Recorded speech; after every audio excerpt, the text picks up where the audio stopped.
Thanks for joining us today on Spin Room. I'm Vanessa Broussard.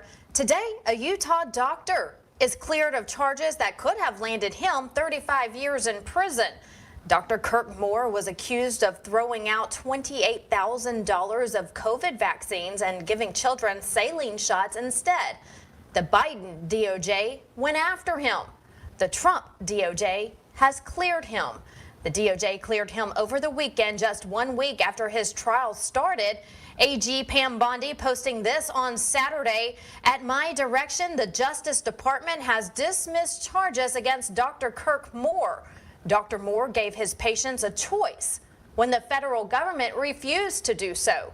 He did not deserve the years in prison he was facing. It ends today. Dr. Moore is joining us here today on Spin Room. Dr. Moore, thank you so much for being here. What was your reaction when you got the news?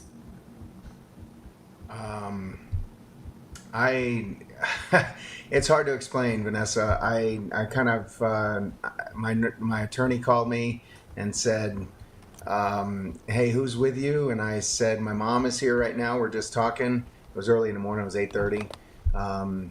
And she said, well, put the phone on speaker. And I was just like, oh no, what kind of trouble am I in? But then she said that, you know, the DOJ was going to dismiss my charges. And I literally I collapsed, and the phone was sitting on the table, and I collapsed, sat on the floor. My mom and I were both crying. And then we managed to kind of compose ourselves and talk to her and get through with that. And kind of here we are. So let's go back. Take us back. What happened during COVID? Did you give your patients a choice? What happened during that time? Well, I started out believing COVID was all a real deal. I shut my office down. I'm a plastic surgeon. I do surgery here in my office. I shut my office down a week before the state of Utah did. Within, I don't know, 24, 36 hours of me shutting my office down, I realized that to me it was just all fake. You know, the whole lab theory, the way it was being, you know, displayed, or, you know, exposed, and everything that was happening. I started watching videos, Dr. Vladimir Zelenko, Dr. Peter McCullough, and I just started treating people. You know, the first thing that raised the flag to me was there's no treatment. And in medicine, there's always a treatment. There's always some sort of intervention that we can do, whether it's right or wrong. There's always something that we can do. And so I just started treating people the way I would treat any other flu. I started looking up things, you know, in terms of what the options were, and then saw the hydroxychloroquine, vitamin C, vitamin D, quercetin, you know, all of those things. And I just felt like it didn't make sense to me that we're not going to treat people. I use the analogy all the time that, you know, I used to do a lot of breast reconstruction surgery, and so if a woman comes into you and says, hey, I got a breast nodule, what do you think? And you do an exam and you feel it or you don't feel it, and a mammogram shows it, the last thing that I tell my patient is, well, you know, why don't you just go home, let's see if it gets bigger and it erodes through your skin, then that's when we're going to kind of take care of you. So that's the analogy that I was using all the time. So I just started treating people. And so you started treating people. The Biden DOJ comes after you. What was that like for you? Well, they didn't come after me for another couple of years. You know, the narrative was, you know, first we, you know, there's no treatment. Now we don't have adequate treatments, and now, you know, everybody in the world is going to need a shot in the arm.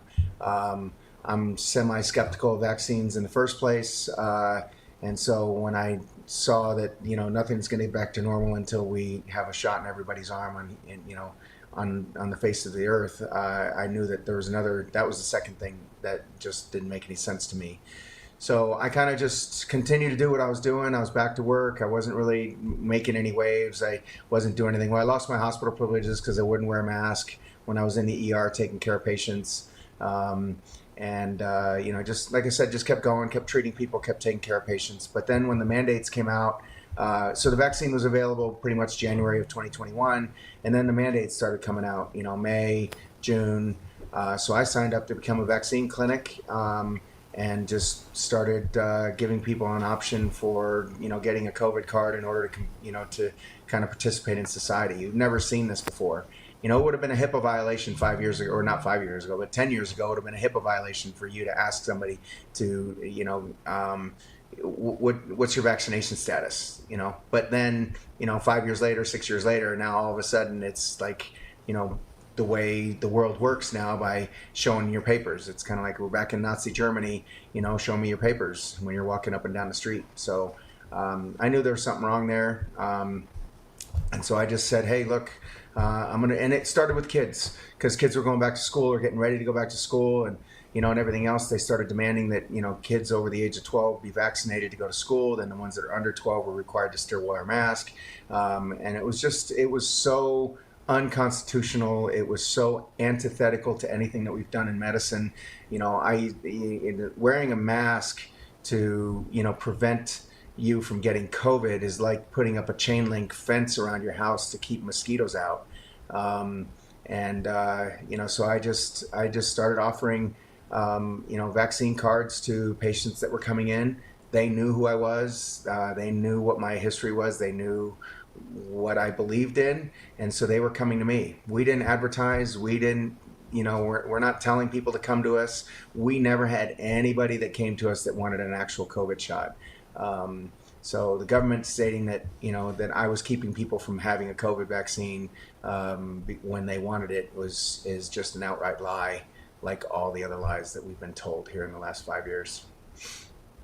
Right, and we're so appreciative, because as a parent, it's so hard dealing with the medical field when you don't want your child to have vaccines. And during the COVID years, I wasn't a mother yet, and now I am. And just to start school, there's a laundry list of vaccines they have to have, and you just don't want your child to have those vaccines. So it should be a parent's choice on if your child gets a vaccine, not the government's choice. So you go to trial. We see that you've had a lot of backers behind you. The people behind Died Suddenly, huge advocates of yours. We just saw a post from Georgia State Representative Marjorie Taylor Greene. She came to your defense, really letting Pam Bondi know that this was going on and something needed to be done. What was it like to have this huge support system behind you going into trial? Oh, it was mind-altering. It was so tremendous to see that happen on, I don't know, Thursday or Friday of last week. I thought we'd had a really good week in trial. We had 2 days of jury selection. I think we had gotten a decent jury. Obviously, you never know. I mean, the axiom that, when something goes to a jury, you just, you can never tell what's going to happen. It always leaves you with a, kind of just a sour taste in your mouth. But, we thought we had a good week, but then all of this happens on Friday. We had the rally on Monday, the article by Died Suddenly midweek, Wednesday, I think, and we had another bigger rally on Friday with, hundreds of people there. It was just tremendous. Then Marjorie Taylor Greene, Thomas Massey, our own senator here, Mike Lee, all coming out in support. And then, oh boy, 12 hours later, 8:30 in the morning, I get a phone call from my attorney saying, hey, charges are dropped and you're a free man. The relief was unbelievable. Yes, and we're so happy for you. I was so excited to see Pam Bondi's post when it went across, and I received the notification on my phone. So congratulations to you. Real quick, I want to talk about a post we just saw and bring that up that you made. And you posted, it looks like a GIF that says, we need to stop calling it autism and call it what it really is, vaccine-induced brain injury. Can you touch on that for just a minute? Yeah, I mentioned very briefly that I'm kind of like, I don't believe in vaccines. I don't think you get anything through a shot that you can't get, through just normal exposure. We're bypassing all of our immune system by putting things into a shot that's going into your body and circulating in a very unnatural way. And then on top of that, we have all these adjuvants that do nothing but just cause you to get inflammation, which is what this is. And it's all crossing the blood-brain barrier. The blood-brain barrier is a very specific layer, is supposed to not allow things to get into the brain. And what happens with these vaccines, with the formaldehyde and the the fetal proteins, the aluminum, and all of these adjuvants that are made specifically to generate an inflammatory response, because it's not going to get the same inflammatory response from the viral particles or the bacterial particles that are included in it. That's what it does. So, I mean, autism has skyrocketed since the late 80s when, the National Childhood Vaccine Injury Act was passed in 1986. We just need to stop the shots. I've been saying this for it's decades now. We could solve this problem in a year or less. Okay, we could have the next 5,000 patients, the next 5,000 kids that are born at the University of Utah, have them randomized into either no vaccines or vaccines, and we will know the answer within 6 to 12 months whether we have an autism problem in the vaccinated versus unvaccinated. It would solve the issue. But they don't want to do that study because they know what the results will be. Right. I'm right there with you as a parent. As we wrap up, what's next for you now that you've been cleared? That's a good question. I just got a call right before I got onto this podcast with you from Pam Bondi's office. They want to take me out there. So short term, I'm going to go meet Pam Bondi, shake her hand, and thank her very much for stepping out and terminating this, or dismissing these cases, terminating the prosecution on this. Thank her on behalf of myself and Chris Anderson, who was one of my co-defendants, and then we'll see. It's been 2 days, 48 hours, and it's been a tremendous ride already. So I can't really answer that for you, Vanessa, right now. I don't know. Right now, you're just happy to be cleared, and we're happy for you. Congratulations to you, and thank you for being here with us today for telling your story. Well, thanks for having us on, or thanks for having me on. So thank you. Thank you. And now we need the Department of Justice to help target those that were targeted for the school parents. So many school parents have been targeted by the Biden DOJ. They were targeted by Merrick Garland's office, and they're still fighting today. So to tell us more about that is Kelly Walker, one of the targeted parents. Kelly, good to have you on the show with us. I've been following your story for a long time. You are truly a fighter, and tomorrow there's going to be a big press conference on Capitol Hill. But let's go back for all of our viewers. You just heard Dr. Moore's story. He's been cleared. That has to give you the momentum to keep fighting as a parent. So take us back to how you were targeted just for fighting for your kids. Sure, Vanessa. Great to see you, and congratulations to Dr. Moore. I heard about that the other day. It's so excellent. Good work, Attorney General Bondi. We're in Washington, D.C. right now. By we, I mean me, Sam Sorbo, and the Parents Demanding Justice Alliance, which is made up of a lot of people. We've got a press conference tomorrow at 11, as you're aware, 11 Eastern time, at the Capitol, the House Triangle on the east side of the Capitol. And I am sort of the poster child of targeted parents. I was one of the first parent targeted, one of the first identified, if not the first. And my story's been used as somewhat of a case study to show just how out of control the government can get. And Sam and I and others have worked on a now 35-page dossier full of testimonials of parents and the horrendous things that they were put through. So in my own case, my wife and I had a coffee shop in Tucson, Arizona. Shortly before the lockdowns happened, we opened the coffee shop, and it became a place because we allowed people freedom, similar to Dr. Moore. I was working at the time as editor-in-chief for a national medical publication. So much like Dr. Moore, I knew the science behind all of these things. I knew about the virus before most people did. In our business, we allowed people to make their own choices as adults. We never failed a health inspection, and I got arrested because Pima County set us up as non-compliant. I went to a Board of Supervisors meeting to say what they had done during the public comments. Within 30 seconds, I was arrested and handcuffed. That was September of 2020. So that got us a lot of publicity. More people started coming to the coffee shop telling their stories. And we started hearing a lot of stories about the school kids and how they were being driven into isolation, stigma, that they were committing suicide in record numbers. We'd have people come in and say, hey, my nephew committed suicide. A young man in our neighborhood went out to the desert and shot himself in the head right there when the police came out for him. We found out much later that he had been living in an abusive home, an abusive situation, and now he couldn't go back to school. He had nowhere to go and he felt desperation. So we were communicating with the school board, with John Caruth, who's the supervisor of the Vale Unified School District, saying, look, all these people are coming to us with stories. We need to have some common sense here. There was a meeting on April 26th of 2021 in our coffee shop where a whole lot of parents got together in our shop, and we all decided we're going to go to the next school board meeting, which was April 27th. And this made media all over the nation, if not worldwide. Over 200 parents showed up at the Vale School District for a board meeting.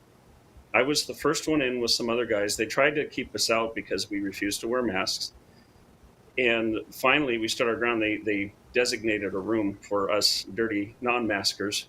They tried to shut down the meeting. We said, no, we're not going to leave. You're going to let those parents speak. So finally, some of the parents were let in, and then eventually a lot of parents came in. The board left or hid, the stories vary, but somebody there started swearing in parents. They said, the board's gone, there's no quorum, we're going to swear in parents. So that's what went viral. It was on Dan Bongino's show, Dinesh D'Souza, and so on. And the response to these parents wasn't, hey, let's sit down and hear your stories. There was a teenager, a 15-year-old high school student, who had sent me his speech he was going to give at the board meeting. He was denied a chance to speak, and he was going to talk about why his friend committed suicide. So not only did John Caruth, the Vale School District, in cooperation with Pima County, suppress what these people had to say, they turned around and demonized the parents. And I found out through FOIA emails, through a lot of research, that it was at that moment that the National School Board Association sent a letter to President Biden, which was also shared with Merrick Garland. And Merrick Garland issued a now famous memo devoting Patriot Act resources and dubbing parents as domestic terrorists. And that all started right there in Vale, Arizona. It was happening, I'm in Virginia right now. It was happening in Loudoun County, all over the country. So people saw that in the news, what happened there, and they said, hey, we can do that too. We can go to school board meetings. We can make our voice heard. We can take back control for the parents. It was always peaceful. But these parents were treated as terrorists. And I was definitely treated as a domestic terrorist and highly targeted, monitored by the FBI. It was September of that same year, 2021, a school parent called me and said, and this was a school that we'd had problems before because parents had protested there before. Their policies toward kids were egregious. They were quarantining healthy kids, mainly, well, really only picking kids that weren't wearing masks. So it was a stigma, an isolation of these children. And he called me in a panic. He said, they forced my little boy to pick a mask out of the garbage because he threw it away. He said, I'm not going to wear a mask.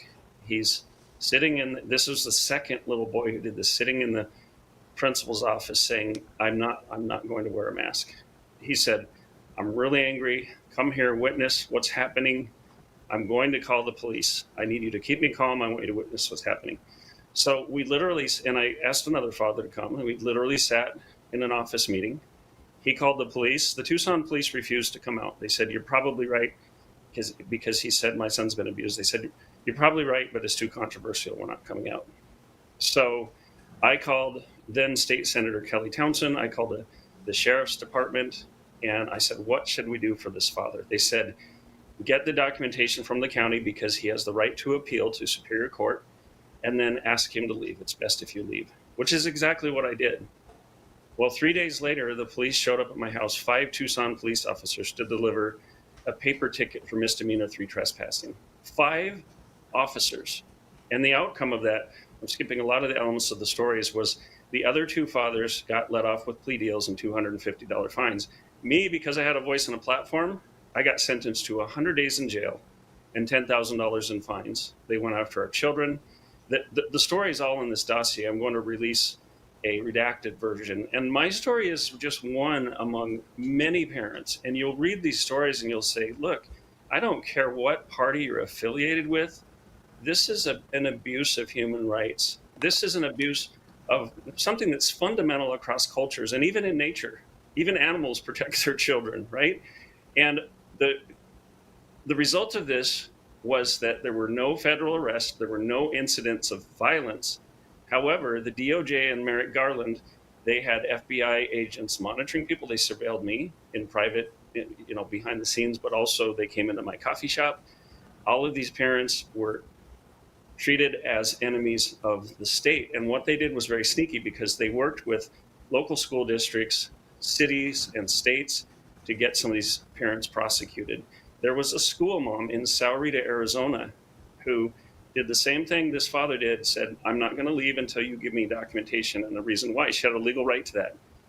That corrupt judge and principal worked together, and they put this school mom, children's book author with no criminal record, into jail for 5 days to quote unquote make an example of her. They cussed at her in court. It was absolutely just unconscionable what they did to parents. And in our report, it's not just Republicans, it's independents, it's Democrats. One parent identifies herself as a progressive. So really, this was an egregious abuse of power. So what we're doing is we're coming as a part of this alliance, and we've already talked to Ed Martin, the director of the Weaponization Working Group. We've talked with Vince Haley, who's Trump's domestic policy advisor. And we've said, look, we want an executive order from President Trump because these people are suffering. In my case, in many cases, we're struggling financially. They took homes, they took property. They basically, you can imagine what they'll do to a terrorist. They'll try to destroy you.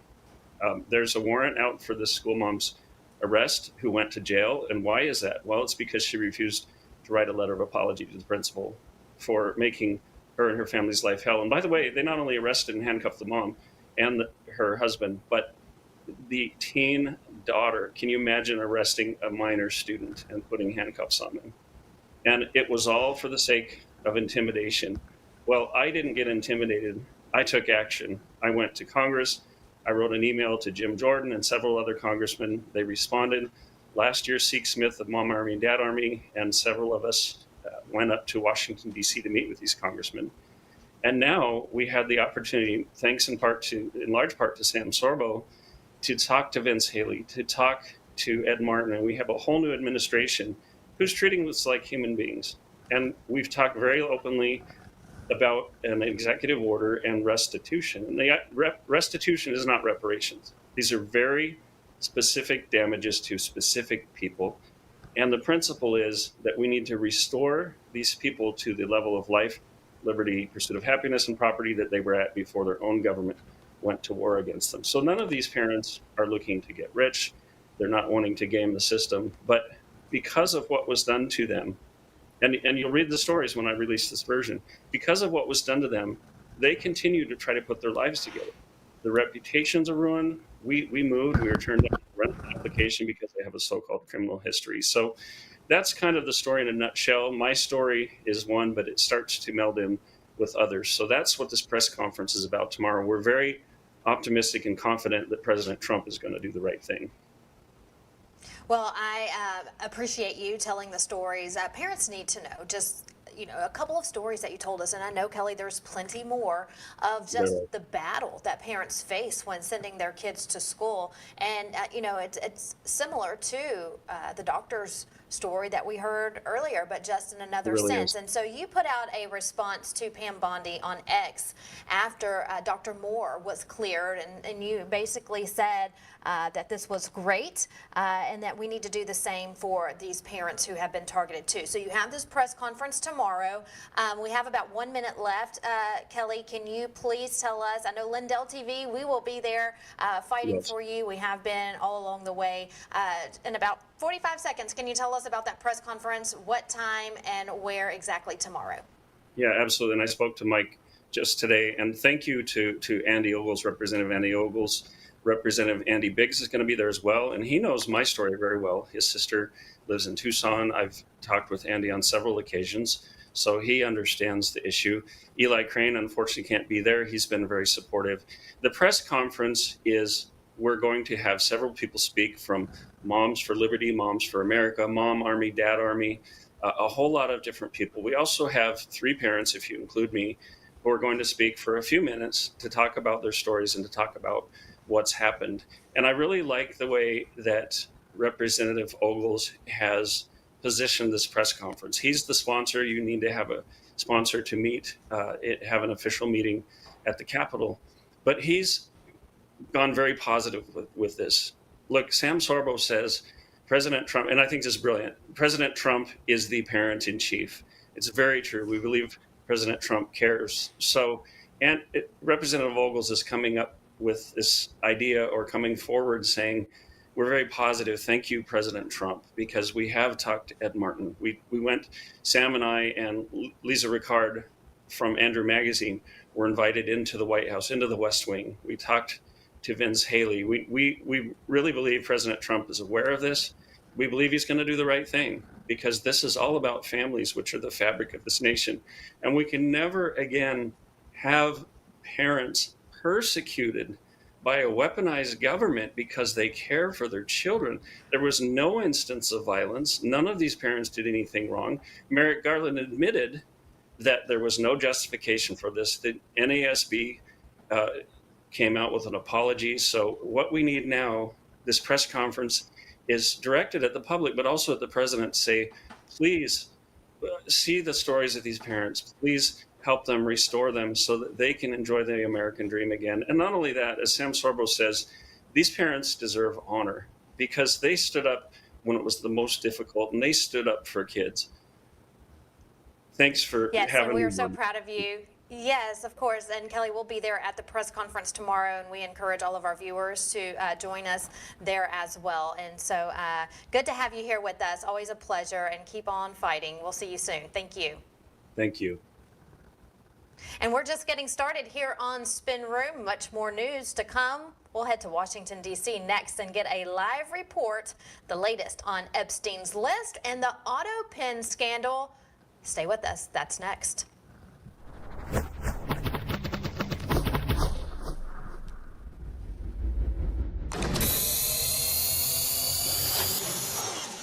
Friends, we all know the truth. Big Pharma and the federal bureaucracy have made a mess of healthcare in this country, and boy, that's an understatement. President Trump signed an executive order to bring prices down, and that's a great step. But we know that real change takes time. There's one pharmacy that is already stepping up. I want to tell you about All Family Pharmacy. They're not waiting. They're taking action now with a summer sale that gives you the power to take control of your health. Right now, through the end of June, you get 20% off site-wide, no insurance required.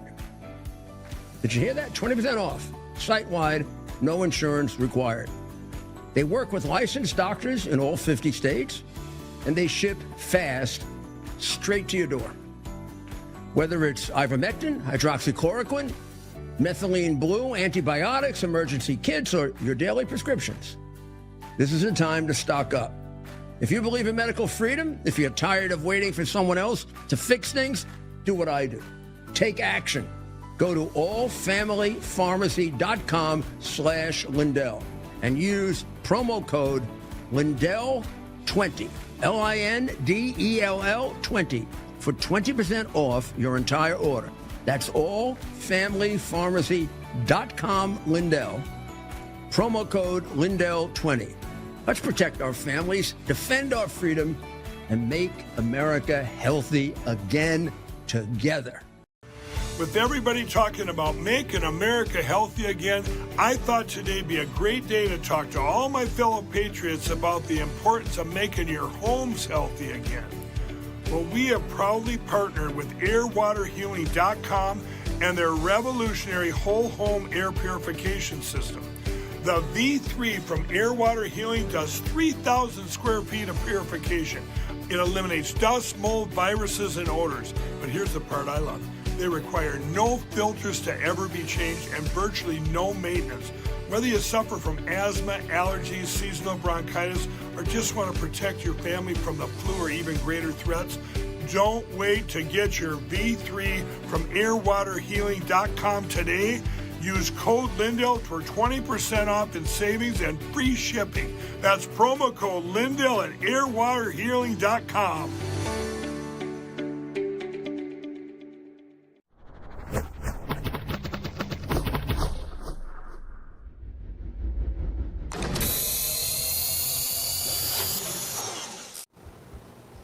We're back with the latest on the Epstein fallout. President Trump taking to Truth Social over the weekend to try to calm the storm over the client list not being released. Here's what he said. It's a long post, as you can see. He asks, what's going on with my boys, and in some cases, gals? They're all going after Attorney General Pam Bondi, who's doing a fantastic job, he says. We're on one team. MAGA, and I don't like what's happening. We have a perfect administration, the talk of the world, and he says selfish people are trying to hurt it all over a guy who never dies, Jeffrey Epstein. He says for years it's Epstein over and over again.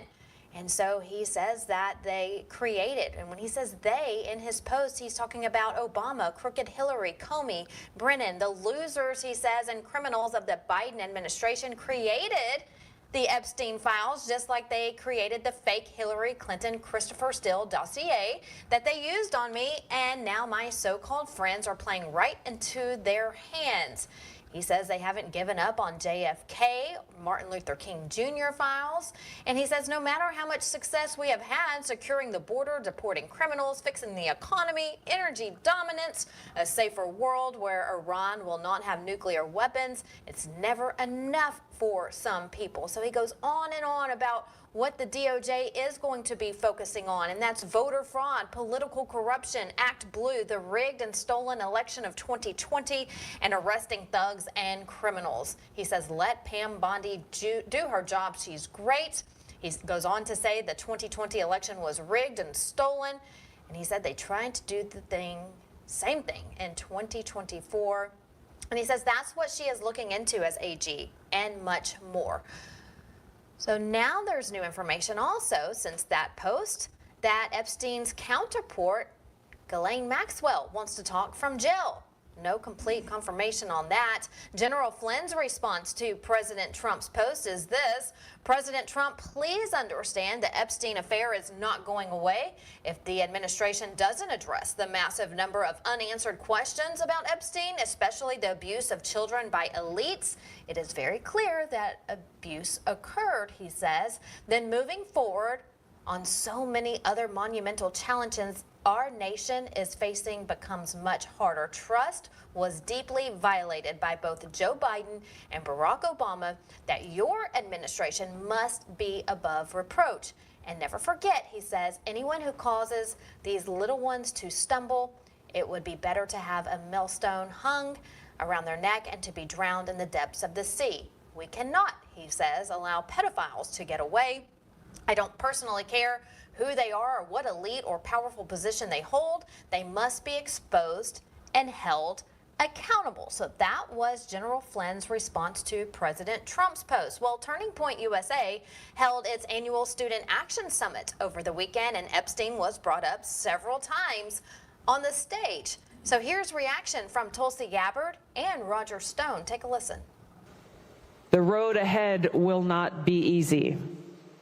I can attest personally that in my work as the Director of National Intelligence, the deep state is fighting us every step of the way. And it exists within every single federal agency. And so I feel the same frustration that I see many of you expressing on X or in different platforms about why aren't things going faster? Why aren't we getting results more quickly? I feel this frustration every single day. We are pushing hard. Know that they are pushing hard back. It's okay. We're not going anywhere.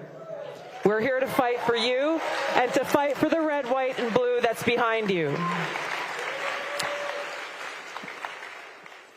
We can't do this alone. It will take all of us who love our country and who deeply cherish our freedoms to stand united in this fight.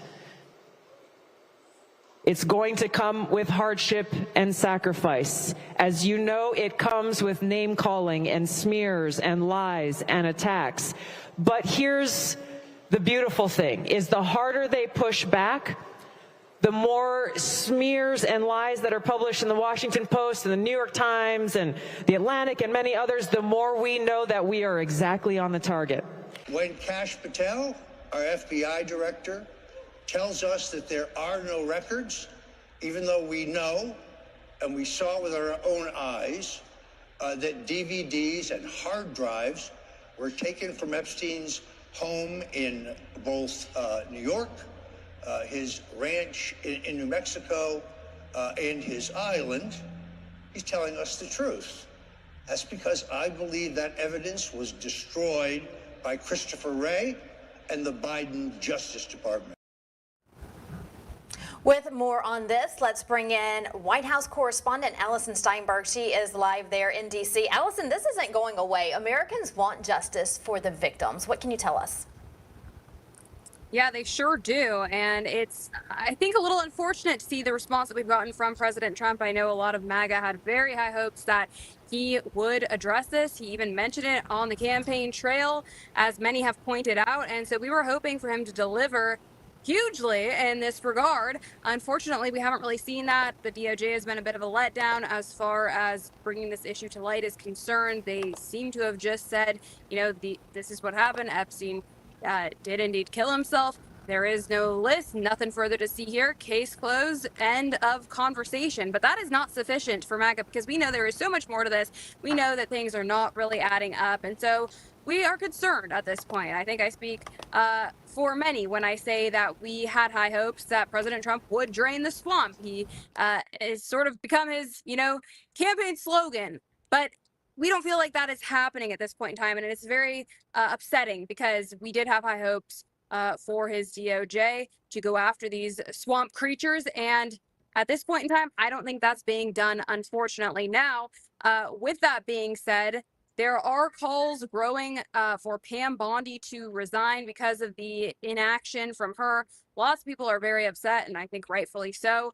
Dan Bongino, in fact, has now come forward. This happened last week. There was a big shakeup here at the White House when he said that, if Bondi stays in her current position, then he is going to potentially step down and resign. So we don't know anything further on that front yet, but President Trump was asked about Dan Bongino to see if he has any further insight into this. Let's take a listen to what Trump had to say in response. Oh, I think so. I did. I spoke to him today. Dan Bongino, very good guy. I've known him a long time. I've done his show many, many times. And he sounded terrific, actually. No, I think he's in good shape. I was going to ask you, on this one-year anniversary. So he said he's in good shape, which I thought was funny, because that didn't really answer the question. I think that maybe he was perhaps alluding to something more, but that wasn't really made very clear. So where Dan Bongino stands on this currently is still unknown. But we'll stay tuned to see what happens. I know that this is a huge issue for, like I said, most of the MAGA base. We had very high hopes that this would come to light and be brought forward, so truth and justice would prevail. Unfortunately, that doesn't seem to be happening at this point. Now Elon Musk is continuing to point this out. He took to X and recently said this. Let me pull up the tweet from Elon Musk. He said, sorry, my phone is glitching out here. He said, "This is a very big deal. What kind of system are we living in if thousands of kids were abused?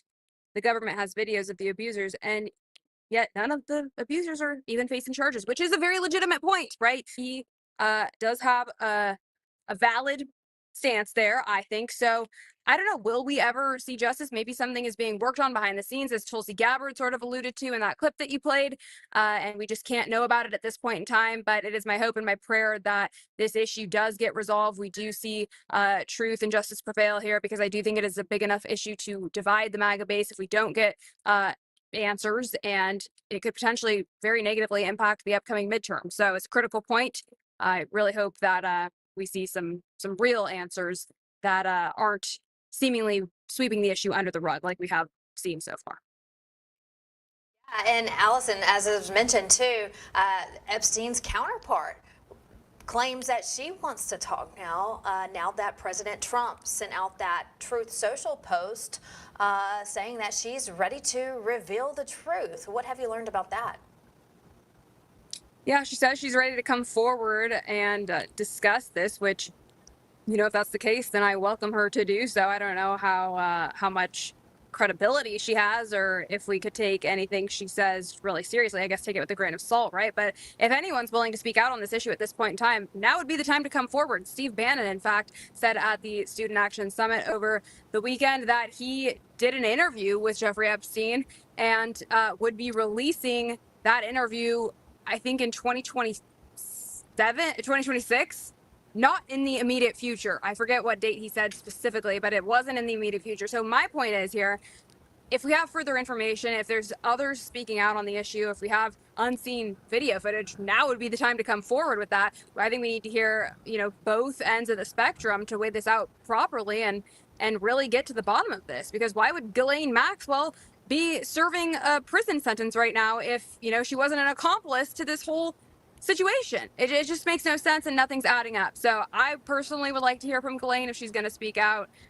Whether or not that actually happens, I guess, you know, that'll still be yet to be determined. Yes, and we'll continue to follow the Epstein files and the list for our viewers who are wanting answers. Let's talk about the auto pen. That comes out late last night, that there's new information about that. Have you learned anything new on that today, Allison? Yes, well, new reports, a report from the New York Times actually, claim that President Biden did not personally sign all of the pardons, which we very largely suspected here at LindellTV. In fact, White House Chief of Staff Jeff Zients allegedly approved many of the pardons written out by Joe Biden, including Dr. Anthony Fauci. This was confirmed by the New York Times, and now Biden is actually responding to this for the first time, saying that he made every decision and is now calling Trump and other Republicans liars for claiming his aides use AutoPen without his authorization. So Biden responding for this for the first time. He's saying that he orally agreed to his aides using the AutoPens. Now, this then begs the question, is this true? Is there any way to prove this? Do we know? Given his history of cognitive decline, can this really be trusted, what he's saying currently? I don't know. I don't think so. I think this certainly demands further investigation, and we still need answers. There's still so many unanswered questions. Primarily, do these AutoPen pardons still hold up? Are they still valid, given that they were signed by his aides? So this is something that many are now questioning. In fact, Rand Paul posted on his X today that he is reissuing his criminal referral of Anthony Fauci to the Trump DOJ. So that's an interesting turn of events. I think, you know, the current climate certainly calls for that. And I think all of us, all of MAGA, along with the Epstein issue, would love to see the criminals who are behind the COVID scamdemic finally held to account. I think this is a step in the right direction, but we still need to see these arrests happen. So, you know, clock is ticking, and, you know, hopefully they do the right thing here.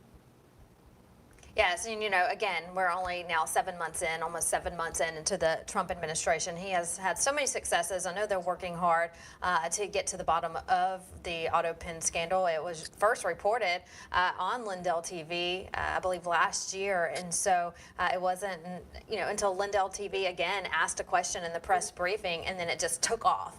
And so I'm glad that we're getting an answer on that. And people like Fauci, if he was pardoned from an AutoPen, then that becomes null and void. So we'll wait to see what comes out of that and continue to follow that along with the Epstein files for our viewers. Allison, good to see you. Thanks for being here with us today. Good to see you. Thanks, Vanessa. And when we come back, a church tragedy in Kentucky. A gunman walks in and shoots 2 churchgoers. More on this next. And as we go to break, a live look at the stock market from MarketWatch.com. The stocks are doing great today. As of right now, the Dow is up 88 points. The S&P 500 up 8 points and the NASDAQ up 54 points. So that is a look at Wall Street at this hour. We'll be right back with much more news here on Spin Room. Stay with us.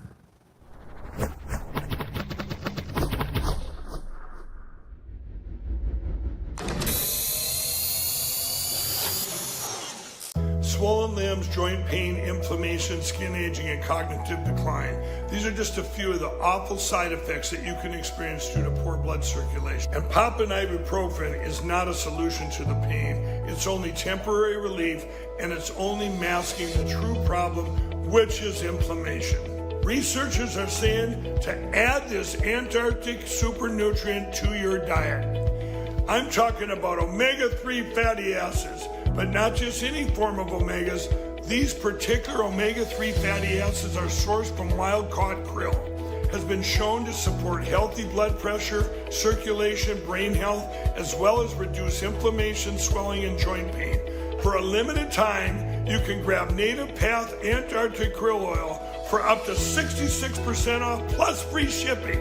Just go to getkrill.com/Lindell right now to get your special offer. Whether it's being a weekend warrior or spending time with your family, feeling your best is the key to doing the things you love. That's why I'm excited to tell you about Nirvanta. It's a natural solution designed to help you stay active and live well naturally. Nirvanta is a topical blend of all natural essential oils like frankincense, myrrh, and a proprietary gold standard plant stock extract. It's perfect for your hands, feet, knees, back, or anywhere else that needs a little extra care. Use Nirvanta proactively as part of your daily maintenance routine, and you're guaranteed you're going to feel the difference. Simply massage Nirvanta in for at least 60 seconds, 2 to 3 times a day to get the best results. And if you're not completely satisfied, you get your money back. No questions asked. There's simply no risk and no reason not to try Nirvanta today. Right now, you get 15% off with code Lindell exclusively at nirvantahealth.com. So stop reaching out for that medicine cabinet. Get Nirvanta instead and experience the difference. Go to nirvantahealth.com. Use code Lindell to get 15% off today. Nirvanta Health. Live well naturally.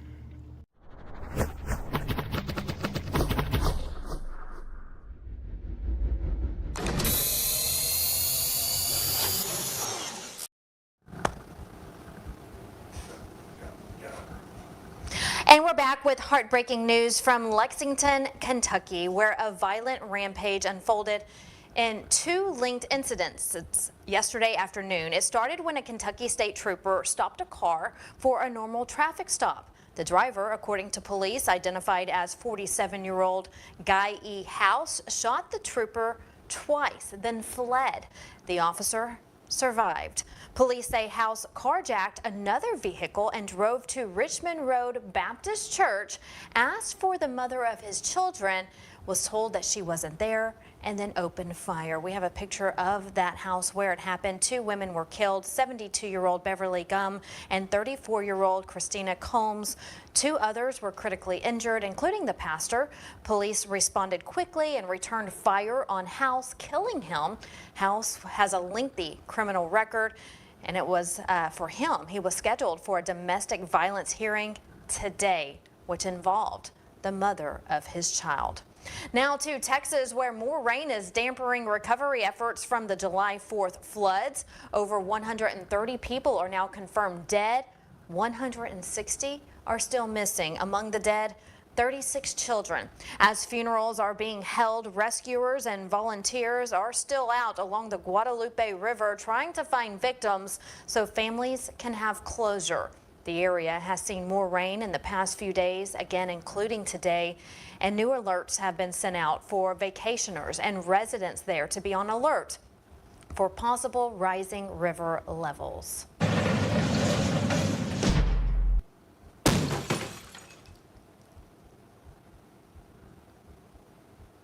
busted the Department of Homeland Security rounding up illegals, and the left, they're protesting about it, especially in California, where 9 unaccompanied minor children were rescued from what looks like exploitation, violations, human trafficking, smuggling situations, despite violent protesters' efforts to disrupt ICE worksite enforcement operations at that California marijuana facility.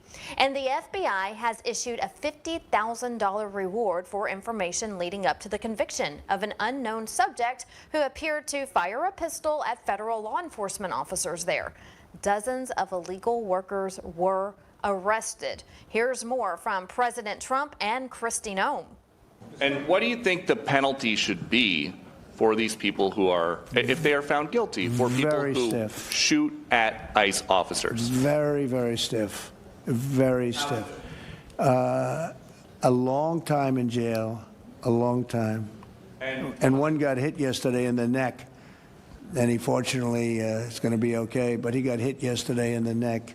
No good. People have heard the president say over and over again about how important it is that we continue to go after the worst of the worst. This week, we've got murderers off the street, rapists, child pedophiles. If you look at that marijuana grow facility that we recently just did an operation on, over 319 individuals were brought into custody and 14 unaccompanied children that means that they don't have their parents with them.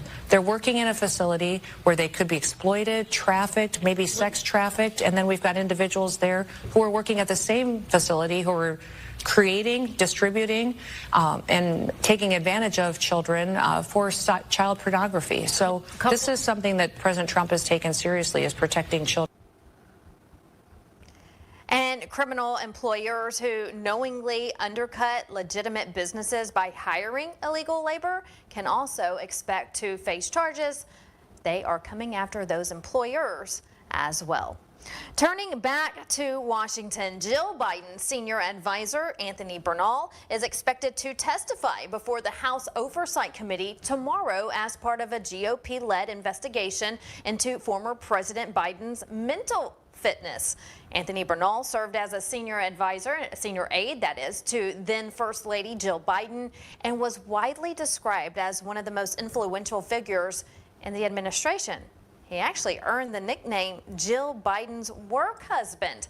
Well, he spent a significant time in close quarters with the Biden family on Marine One, also at Camp David, but that's not all. He was also known to be visiting the White House residency quite often.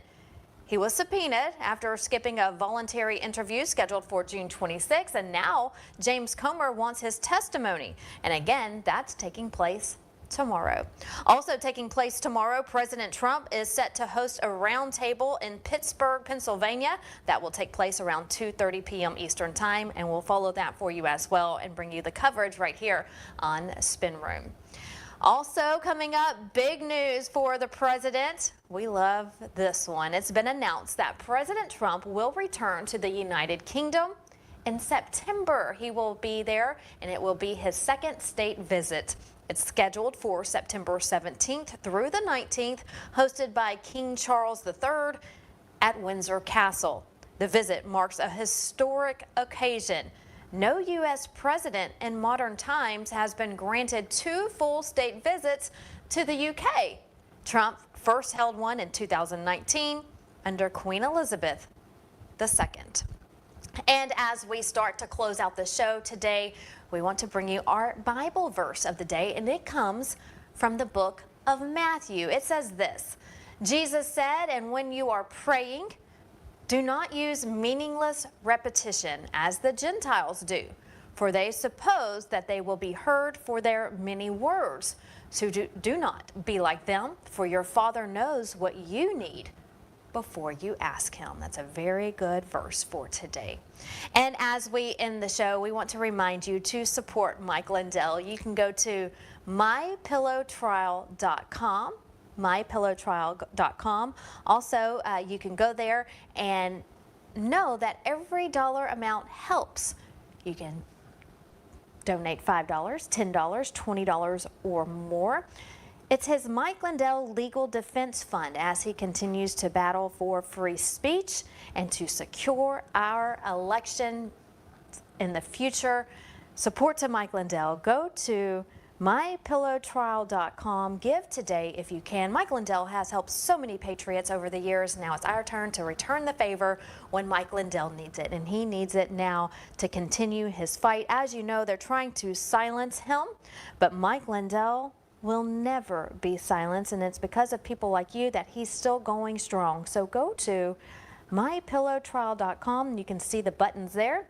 All you have to do is click which amounts you want to donate, and it will take your information from there. Again, mypillowtrial.com. Another win-win for everyone is if you can go to mypillow.com. If you go to mypillow.com today, you can shop all the sales, and I'll give you a good promo code to help you save even more. That's my name, Vanessa. If you type in Vanessa into the promo code, those savings will go higher and higher. So make sure you support Mike, the wonderful people at My Pillow. It's because of you, again, that we're continuing to be here today and to speak up for the truth. So go to mypillow.com, go to mystore.com, as you see right there. USA products, all made in the USA. Support Mike, support My Pillow, LindellTV. We appreciate all of you as you continue to support us. So thank you to all of the great patriots who are watching today. And as we close out the show, we want to know that we have a new programming note. As you've seen, Spin Room is now airing at a different time. You can catch me every day, Monday through Friday, at this exact same time here on LindellTV. So make sure you mark your calendars and tune in every weekday here from 4 to 5 p.m. Eastern. That's 4 p.m. Eastern, 3 p.m. Central. Mark your calendars. The showtime has officially changed. So Spin Room, again, 4 to 5 p.m. Eastern starting today. And we will leave you today with Steve Bannon's War Room. That is next. Thanks for joining us. We'll see you same time, same place tomorrow. Have a great evening, America.